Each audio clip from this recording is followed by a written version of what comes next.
Voilà, mesdames, messieurs, nous sommes de retour sur ce plateau Question d'actu. Nous venons de recevoir monsieur Wilfried Mabikan-Vindou. Monsieur Mabikan-Vindou, bonsoir. Bonsoir, monsieur. Donc, je rappelle que vous êtes membre de la majorité présidentielle et président de l'APECO. Donc, vous pouvez nous rappeler ce que veut dire l'APECO? C'est une association politique, membre de la majorité présidentielle, donc l'Alliance pour le Congo. Voilà, l'Alliance pour le Congo. Monsieur Mabikan-Vindou, les fidèles de Zana TV vous connaissent puisque vous êtes déjà passé ici il y a quelques temps et vous êtes de retour donc de Brazzaville. Vous nous direz peut-être des bonnes nouvelles s'il y en a du côté de Brazzaville. Écoutez, la bonne nouvelle, c'est que nous avons été à Brazzaville pour accompagner le projet politique du président de la République, son Excellence Denis Sassou Nguesso, qui a battu campagne dans toute la République du Congo, du nord au sud, d'est en ouest. Il a parcouru une quarantaine de localités et avec une organisation, une campagne tout à fait dite de soi. Enfin, vous ne faites plus la campagne ici maintenant, M. Mabikan-Vindou. Avec un projet, avec une vision. Donc je suis heureux, sur votre plateau, de constater que le Congolais est en publicité à 60%, plus de 60%. Et je vais partager cette joie, cette victoire. Ce n'est pas une victoire d'un homme, c'est la victoire du peuple congolais dans son entièreté. Alors, il faut le dire aujourd'hui que le Congo est en crise, une crise politique qui s'installe, une crise qui va être dure, puisqu'on le constate depuis quelques mois, les choses ne tournent pas rond.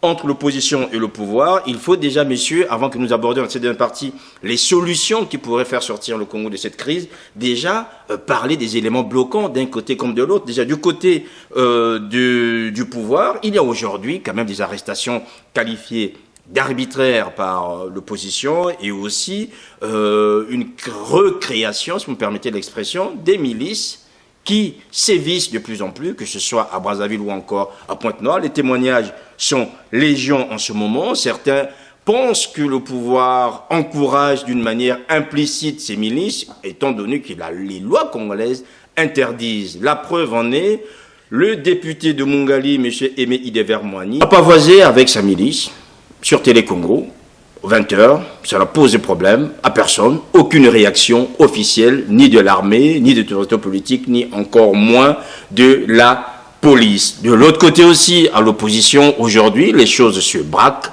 Vous l'avez vu ces derniers jours, l'opposition a publié ses propres résultats, dans lesquels Sassou Nguesso n'est plus dans le jeu. C'est le match se joue désormais entre M. Kolela et M.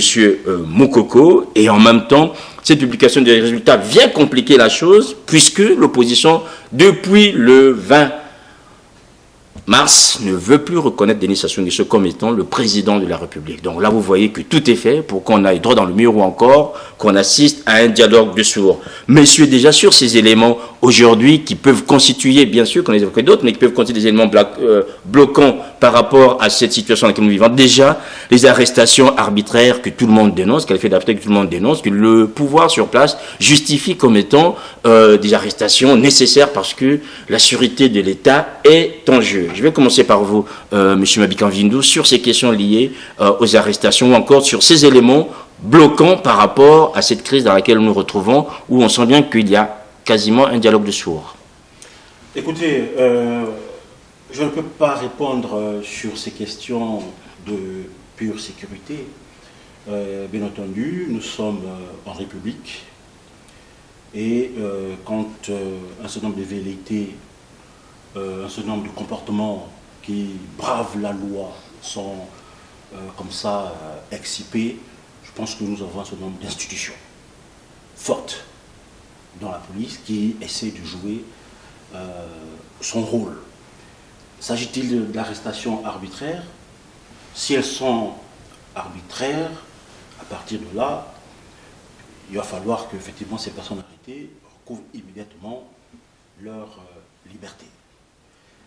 S'il y a des griefs portés contre ces personnes, nous avons des institutions et laissons effectivement et la police, et la procédure, et le procureur essayer de faire leur travail. Sur le plan politique, M. Simakosso, effectivement, il est quand même étonnant de constater qu'après la proclamation des élections, nous avons cet engrenage qui remet en cause non seulement le bon vivre le vivre ensemble, ce que j'ai qualifié l'affectio societatis du Congolais. Mais ce que nous constatons, c'est qu'effectivement, il y a des contestations tout à fait légitimes de l'opposition.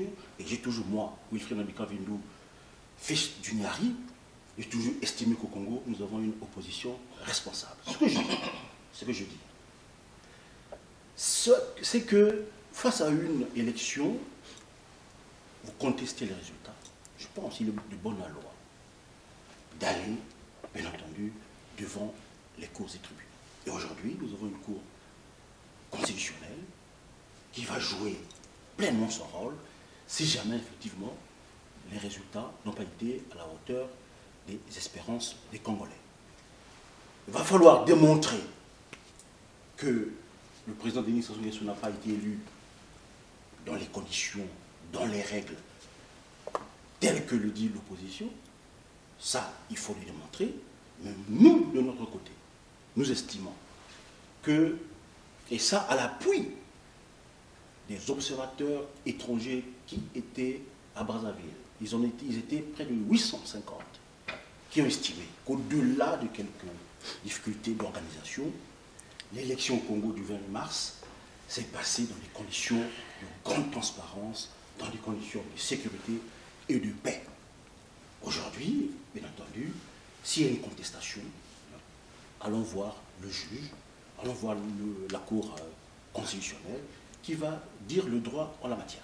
Juste un éclaircissement par rapport aux observateurs, qui s'est prononcé par rapport à ça, parce que je suis pas... C'est Julien Dodi qui parle. J'aimerais juste savoir qui a validé, ou bien qui a donné son appréciation, quel organisme international, parce que vous avez parlé des observateurs, je ne suis peut-être pas informé, mais quelle organisation internationale a dit que l'élection s'est déroulée dans de très bonnes conditions?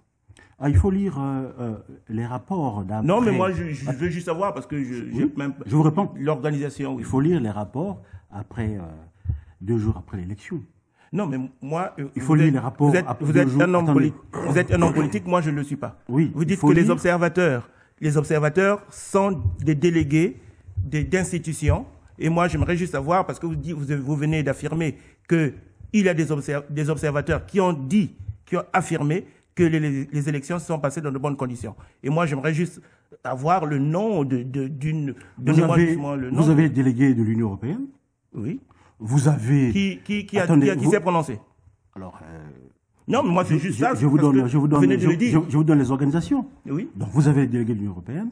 Vous avez les délégués de l'Organisation de la francophonie. Oui. Vous avez un certain nombre d'organismes. Ils sont partis avant. Vous avez M. Kafondo qui a estimé... mais moi, je veux savoir juste... Qui a estimé... Non, ils sont partis avant. Les conditions d'organisation d'une élection libre au Congo étaient réunies. Ah non, il est parti avant. Il est parti avant. Il a laissé des observateurs. Ah ben non, mais vous avez... Ah ben non. Vous avez... On laisse parler. Vous avez un certain nombre d'organismes. Vous avez un certain nombre d'organismes européens, de la diaspora... mais leur nom, moi je veux leur nom. Qui ont donné des avis par rapport à la transparence de l'élection au Congo. Ok. Alors, c'est des avis post- ou pré-élection? C'est des avis post-élection. Et c'est des avis qui sont privés ou publics? Le président était parti. Ces avis-là, ils sont publiés? Ils sont publiés. Bon, c'est le frère. Les avis sont publiés. Les avis sont publics. Alors, on va juste bien avant que vous preniez la parole ici, on va déjà... Flavier, vous avez écouté tout à l'heure Monsieur Mabikan Vindou intervenir. Déjà, par rapport à l'introduction que j'ai faite dans cette deuxième partie, déjà vous, comment est-ce que vous gérez ou comment est-ce que vous voyez en fait ces éléments bloquants, notamment les arrestations ou encore ces milices qui commencent à piluler dans la capitale? Merci beaucoup, Monsieur Sirmakosso. Je dois d'abord dire que je suis très surpris d'entendre un membre de la diaspora congolaise, parce que c'est ce que j'ai appris, que M. Vindou vivrait en France et qu'il n'était parti au Congo que pour les élections. Il vit en France, M. Vindou. Il vit en France, merci. Je suis surpris et je dirais même scandalisé de constater qu'un membre de la diaspora puisse reproduire alors de façon exacte le discours du PPT Congo. Je me demande si mon frère Mabika Vindu n'est pas dans un monde plus ou moins, surnaturel. Comment peut-on affirmer que l'Union européenne, que l'Organisation de la francophonie, a validé les conditions de l'élection de Brazzaville quand tous nous avons suivi, moi je suis aux USA et j'ai suivi par les médias, que l'Union européenne a été la toute première organisation internationale à refuser de superviser ou alors d'envoyer des représentants au Congo pour superviser ce vote. L'Union européenne a aussi un message ou une déclaration dans laquelle ils ont énuméré tout un chapelet griefs qu'ils faisaient au gouvernement congolais quant à l'organisation et le déroulement du scrutin. Ça, c'est de un. De deux, l'organisation de la francophonie, qui avait même déjà envoyé un émissaire à Brazzaville en la personne du président Kafando, a fini par retirer M. Kafando du Congo, et tous, nous n'avons vu aucun observateur de la francophonie superviser le vote au Congo. Donc ça, je tenais à le faire remarquer avant de répondre à la question de Sir Makosso pour dire, très chers frères, lorsque nous venons sur un plateau de télévision comme Ziana TV, qui est suivi de par le monde, essayons, très sincèrement, c'est un conseil que je veux donner à tout un chacun de nous, essayons d'être nous-mêmes, essayons d'être honnêtes, essayons d'être réalistes et disons des choses qui sont réelles. Ne faisons pas dans la spéculation, ne prenons pas nos propres fantasmes pour des réalités politiques à venir étaler sur un plateau de télévision. Permettez-moi de faire cette remarque, je tenais réellement à la faire. Maintenant, à la question, pour venir à la question de Sir Makosso. Je pense que depuis le retour du président Sassou au pouvoir en 1997, oui, si votre remarque est portée contre ma personne, je me lève contre votre remarque, et avec fermeté. Elle est effectivement portée contre votre personne parce que vous êtes l'intervenant que je venais de suivre depuis la reprise de l'émission. Voilà pourquoi je dis que je viens de relever sort de votre intervention. Vous venez de présenter au monde entier un Congo parfait avec une élection démocratique parfaite et indépendante qui aurait été supervisée par des organisations internationales que vous avez citées, alors que moi j'ai des informations qui sont contraires à ce que vous venez de décrire. C'est ce que je venais de dire dans ma remarque. L'Union européenne n'a jamais accepté de superviser ce vote. Nous avons tous suivi leur déclaration à la veille du vote. La francophonie avait même fini par retirer le président Kafando, qui devrait conduire la délégation, je vais dire, des superviseurs de la francophonie. Alors vous êtes venu présenter une situation qui est totalement imaginaire à mon sens. Je réitère donc ma remarque et j'interpelle tout le monde pour dire, nous sommes sur un plateau de télévision, tenons des propos qui sont, je vais dire, réels, qui sont réalistes et qui sont incontestables. Ne faisons pas dans l'imagination, ne faisons pas dans la spéculation pour rien. Je suis surpris et alors choqué de voir que M. Mabika Vindu est en train de nous reproduire la copie conforme du PCT Brazzaville ou PCT Monsieur Moussaoui, avez-vous suivi la déclaration de la question qui m'a été posée? Je demanderai à mon frère Mabika Vindu d'être patient, de me laisser terminer. Oui, alors on va juste laisser terminer puisqu'il n'est pas sur le plateau. Donc allez-y. Laissez-moi terminer avec ma question, vous pouvez répondre à la fin de ma réponse. Allez-y, Flavien Moussaoui. Depuis là où je suis, j'ai suivi depuis peut-être plus d'une décennie que le gouvernement congolais avait mis un terme à l'existence des milices. Ça nous a été vanté comme étant les succès de Denis Sassou Nguesso, qui serait celui qui a seul ramené la paix au Congo. Donc dans un pays en paix, dans un pays de droit, semble-t-il, on ne devrait plus assister à la résurgence des milices. Malheureusement, nous avons été surpris et choqués il y a peut-être 2 semaines de cela, de voir un chef de milice qui par ailleurs est député, donc représentant du peuple congolais à l'Assemblée nationale, venir exhiber sa milice non pas sur une chaîne privée, mais sur la chaîne nationale. Donc, M. Makosso, quand vous avez parlé d'un retour implicite ou d'un soutien implicite du pouvoir à la création des milices, moi je dirais que ce soutien est explicite. Le pouvoir en place soutient explicitement la création des milices par ses partisans.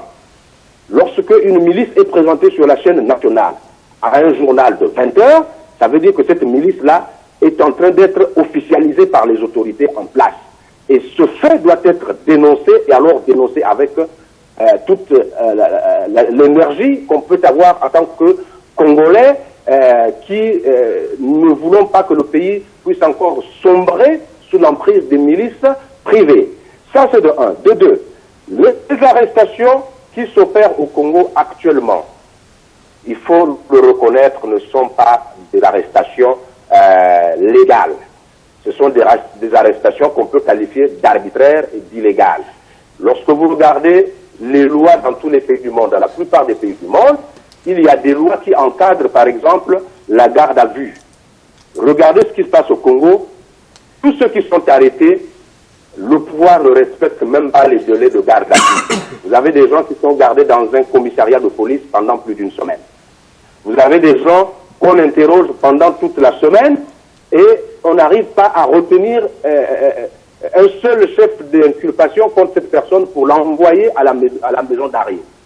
Et donc nous sommes dans un contexte où les arrestations qui s'opèrent sont d'abord des arrestations politiques pour des délits d'opinion et donc des arrestations arbitraires. Et nous devrons dénoncer cela si nous sommes réellement des démocrates et si nous sommes épris de paix et de justice dans un pays qui veut se développer.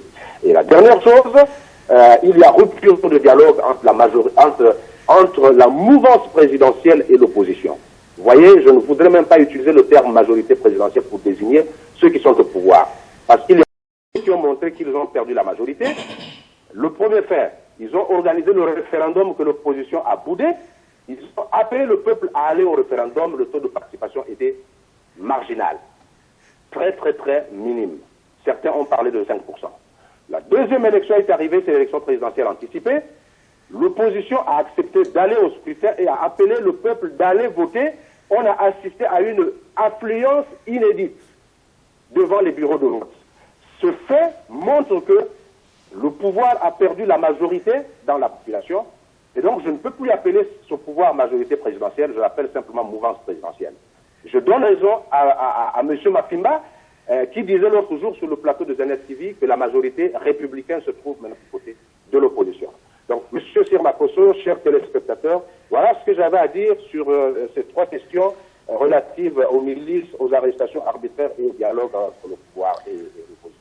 Tout à l'heure, je donnerai mes modestes propositions. D'accord, on vous.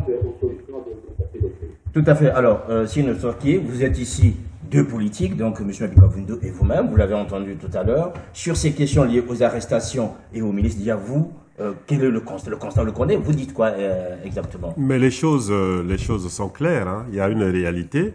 Tout dépend maintenant de la façon de regarder cette réalité. Ce que vient de dire Monsieur Flavie Moussaoui, j'y souscris totalement.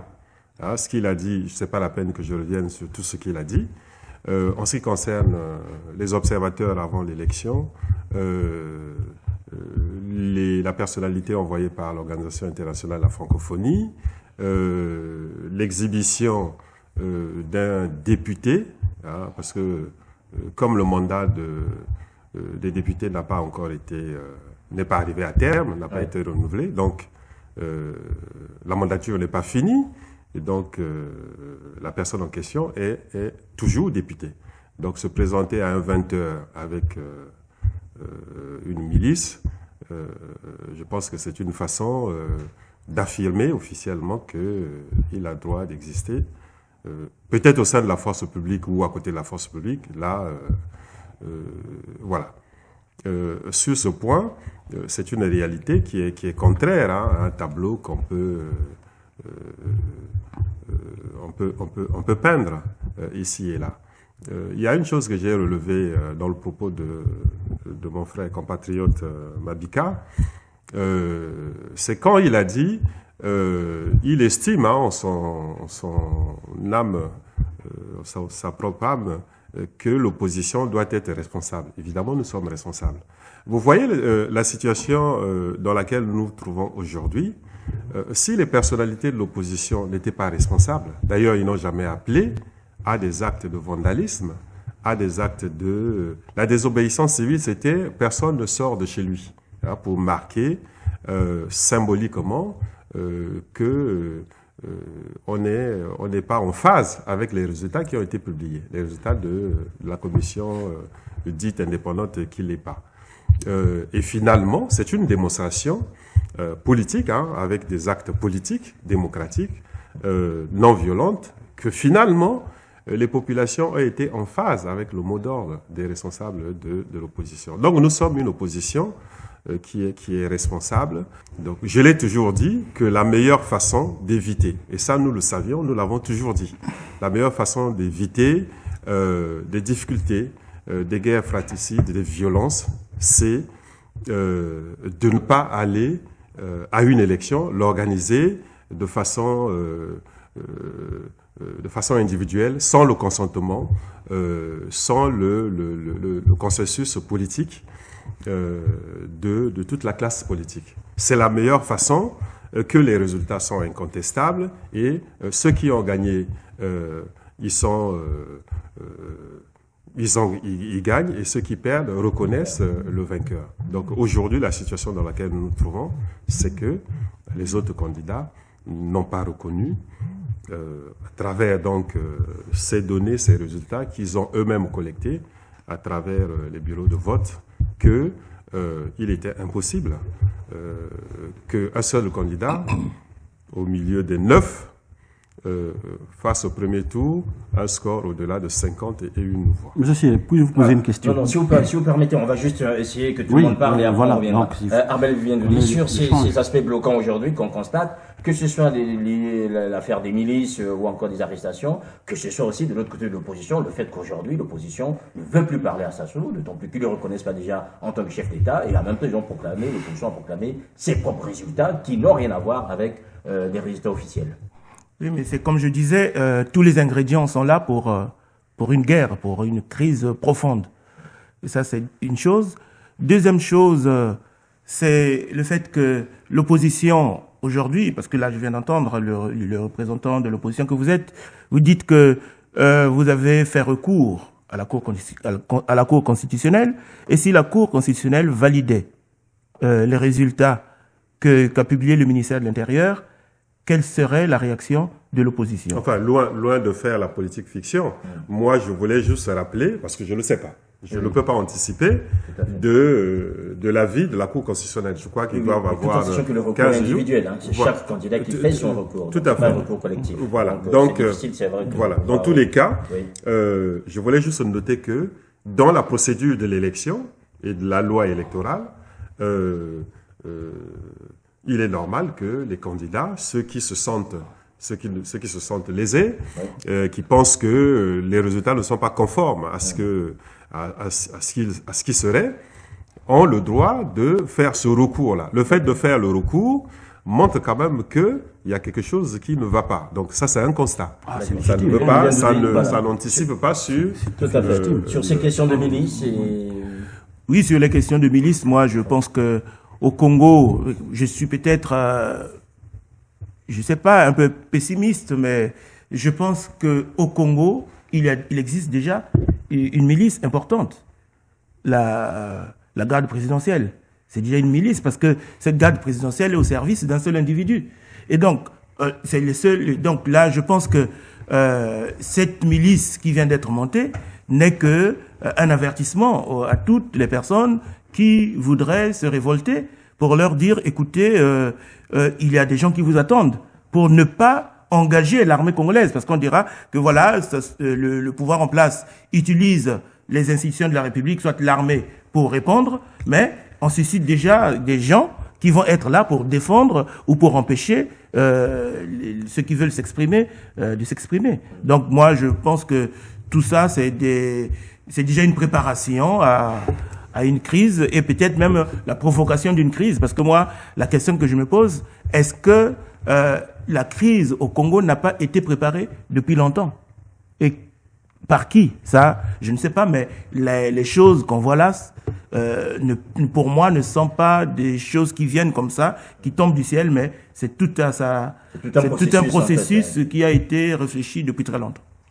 Et pour les arrestations, il y a les arrestations arbitraires. Moi, je veux toujours rappeler que les arrestations arbitraires existent au Congo depuis longtemps et c'est peut-être l'occasion de parler de toutes ces personnes qui sont dans des geôles au Congo, parler d'elles pour qu'elles sortent, pour qu'elles recouvrent la liberté. Parce qu'il y en a beaucoup, on en parle maintenant, et voilà pourquoi je disais que au Congo, on parle de politique quand il y a des élections, mais la politique, c'est déjà dénoncer la moindre arrestation arbitraire.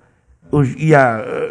Donc pour vous, la sûreté de l'État, ça compte pas. Enfin, aujourd'hui, non, la raison officielle, c'est l'atteinte à la sûreté de l'État. Oui, mais l'atteinte à la sûreté de l'État, je ne sais pas qui atteint à la sûreté de l'État.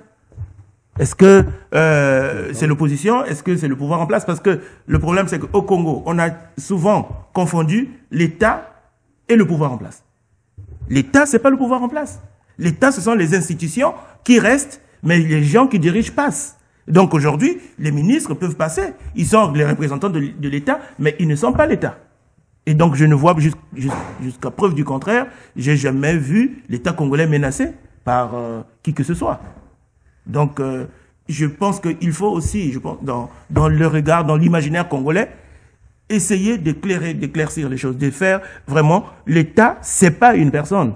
L'État, ce sont les institutions. Et aujourd'hui, ça montre bien, quand on change d'État, parce que il y a une personne qui veut changer, qui veut rester par exemple au pouvoir, et il y a des confusions. Et finalement, l'État, ce ne sont plus des institutions, mais ce sont un groupe d'individus. Et quand ces gens-là sont menacés, on dit que l'État est menacé. Arsène Poitiers, vous avez entendu différents points de vue par rapport à ces facteurs bloquants aujourd'hui.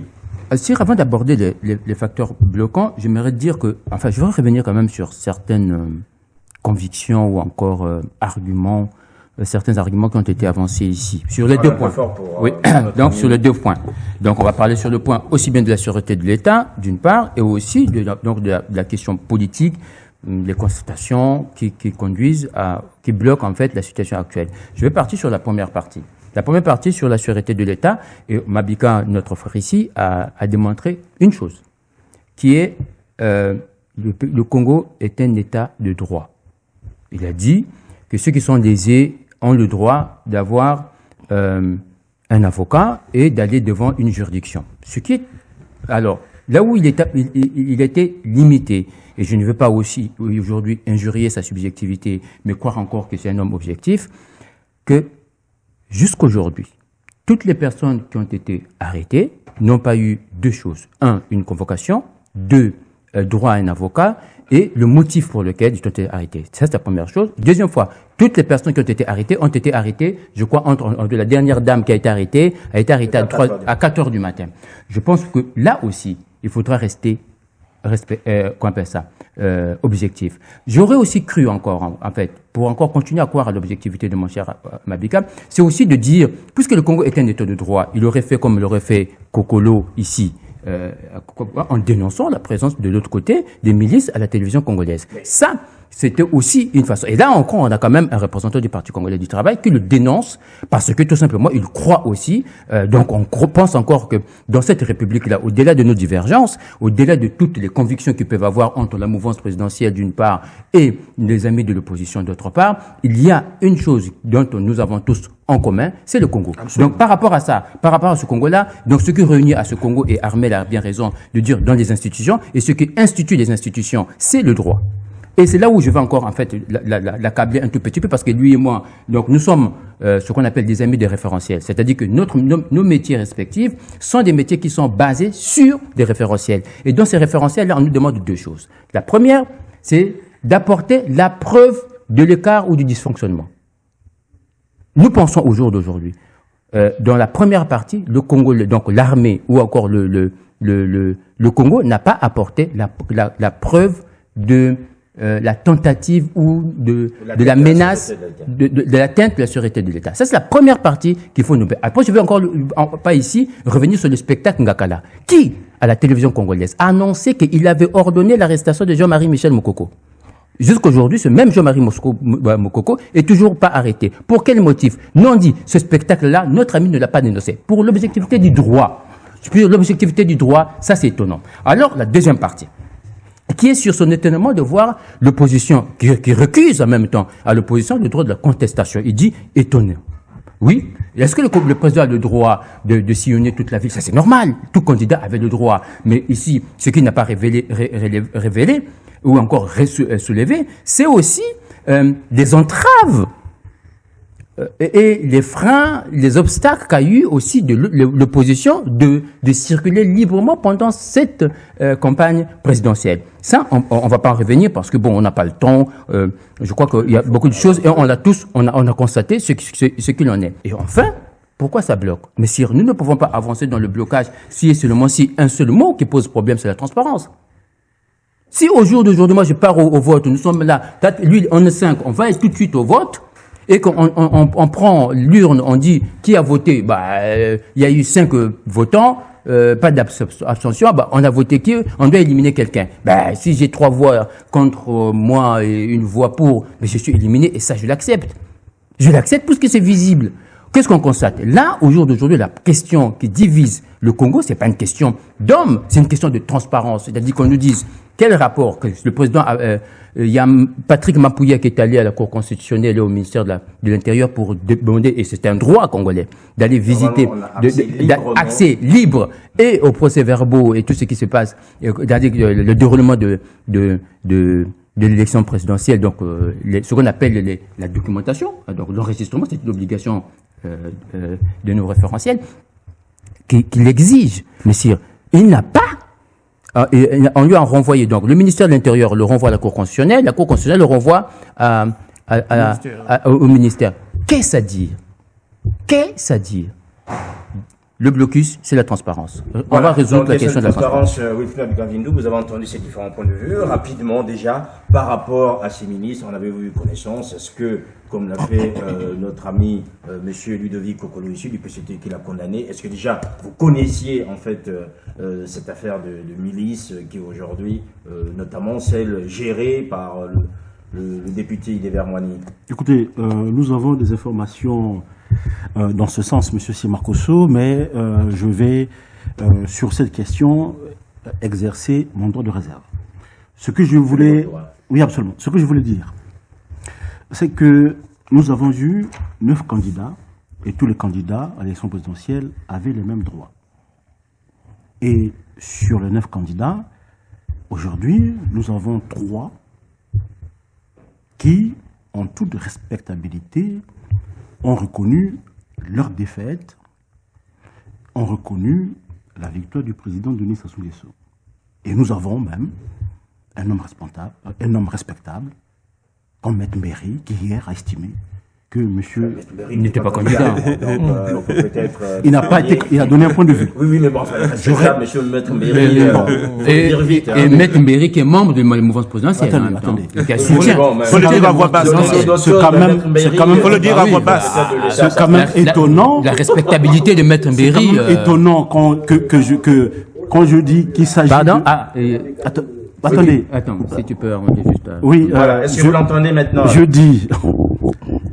Je dis, c'est quand même absolument. Je dis ceci, je réitère mon propos et je l'affirme avec force. Je disais que, pas plus tard qu'il y a 2 jours, effectivement, l'un des meilleurs juristes congolais a estimé que... Attendez, arrêtez de contester. Arrêtez de contester. L'un des juristes, c'est non l'un des meilleurs. Bah oui, mais je suis libre de propos. On est encore en démocratie. On est encore en démocratie, heureusement. A estimé que le président Denis Sassou Nguesso a été élu dans des conditions tout à fait régulières. Et effectivement, j'estime que la meilleure voie, et j'en appelle à mes amis de l'opposition, c'est faire le recours devant le Conseil, devant la Cour constitutionnelle, pour que nous puissions effectivement nous sortir de cette situation. Mais ce que, je voulais dire une chose, ce qu'a soulevé notre ami de la société civile. Est-ce que... Armel Ndoudi, absolument. Est-ce que tout cet embryamini politique aujourd'hui n'a pas été prémédité? C'est un peu le sens de son étonnement. Et moi aussi, je m'étonne de son étonnement. Voilà, oui, on l'a entendu. Allez-y, je voulais juste rapidement attendre. Oui, moi, je me pose des questions sérieuses. On se le pose tous. Oui. La question que j'aimerais vous poser, est-ce que vous êtes en train, parce que quand même, non mais c'est important, nous sommes en train de parler des choses sérieuses qui concernent notre pays, qui concernent notre avenir et même notre identité personnelle. Moi, ce que j'aimerais vraiment savoir, est-ce que vous êtes en train de faire l'acteur ou vous êtes convaincu au plus profond de vous-même, c'est-à-dire dans votre vérité interne, dans votre conscience, est-ce que vous êtes convaincu de ce que vous dites? Je suis convaincu de non seulement la légitimité, mais de la confiance qu'on pouvait mettre en une institution comme la CNI. Non, oui. Attendez, Oui, parce que moi je tiens au principe, je tiens aux institutions. D'accord. Absolument. Ouais. Nous avions une commission paritaire qui a organisé l'élection au Congo-Brazzaville, de la direction nationale à la direction technique et au comité du suivi et jusqu'au paritaire et jusqu'au bureau de... Attendez, si les gens ont fait défection, en tout cas, moi, je n'en sais rien. Mais moi, ce que je tiens à noter, c'est que nous avions une commission tout à fait paritaire, du point de vue de la commission nationale jusqu'au bureau de vote. C'était le principe. Et moi, en tant que légaliste, je m'en tiens aux résultats donnés par cette commission. Et s'il y a contestation, effectivement, il y a des voies de droit. Oui, mais quelle autre voie souhaitez-vous? Ma question n'est pas juridique. Non, mais quelle autre voie souhaitez-vous aujourd'hui? Oui, non, mais moi, je pose une autre question. Alors, vous me posez une question morale? Non, oui, mais c'est vraiment là que je me situe. Oui. C'est-à-dire, moi, je veux savoir. On connaît les conditions dans lesquelles se sont déroulées cette élection. Avec blackout, tout ça. Oh, et non, mais je vous pose. Vous étiez à Brazzaville? Non, les gens ont voté quand même librement. Non, les gens ont voté librement. Excusez-moi. Moi, je ne suis pas. Excusez-moi, je ne suis pas. Je vous dis, moi, je suis en train. Je suis en train de vous parler avec mon cœur et là, je suis en train de vous interroger. Personne, je vous pose la question. Peut-être, je peux dire, interroger, peut-être pas, mais je suis en train de vous poser la question. Je ne pose pas une question, légale ou juridique, tout ça, mais je vous pose la question par rapport à votre conscience et votre morale. Parce que, on peut constater le droit, on peut voir le droit, ce qui se passe, mais aussi, personnellement, on peut avoir un avis. Dans la vérité, dans sa propre vérité intérieure. Et c'est la question que je suis en train de vous poser.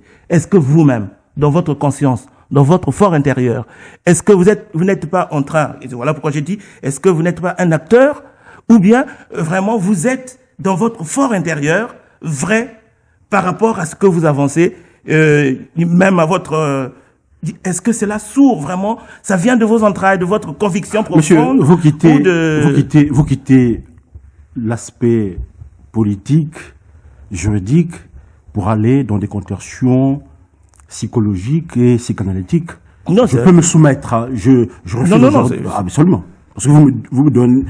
Je parle de conviction parce qu'on vous me demandez on a besoin de conviction. C'est pas juste le droit, mais des convictions vous me aussi. demandez mon point de vue sur le plan moral. Moi, je vous dis que j'ai pas de point de vue à donner sur le plan moral. Non, je vous dis. Mais donc vous n'êtes pas homme politique. Attendez, parce que, mais si, vous êtes peut-être un homme de droit, parce que il y a pas de problème d'état d'âme, mais un homme politique va aussi c'est des convictions aussi. Et vous pensez que je ne défends pas assez fort? Non, parce vous que pensez soutenir le projet politique du président Denis Sassou Nguesso qui aujourd'hui est une vision? Vous pensez que c'est pas une conviction? Vous pensez que ce sont des convictions qui ne me sont pas chevillées au corps? Je mais vois. Qu'est-ce que vous pensez? Non, mais vous avez, il y a une sorte de schizophrénie. Oui, il y a une sorte de schizophrénie, s'il vous plaît. Il y a une sorte de schizophrénie, c'est-à-dire vous dites, bon, légalement, je suis d'accord, mais intérieurement, non, mais moi, je ne m'avance pas. Vous me posez une question à caractère moral, je me réserve le temps de répondre.